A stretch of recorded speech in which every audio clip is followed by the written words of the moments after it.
Back here on Kevin's Olds, first thing I did this morning is I just popped the generator belt on real fast. Get that up out of our way. Looking alright. Need to snug up a couple other things over there.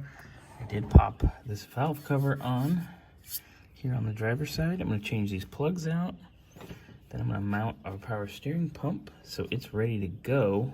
So I can put its belt on. So all that stuff will be done. I'm going to do our lower hose. The upper hose they sent us is incorrect. So I get to address that. I can set up our heater hoses too.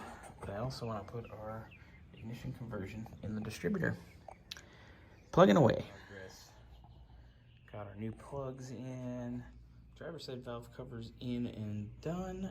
I need to get some more correct bolts here for the passenger side. Then we can wrap that up. We got our belts on.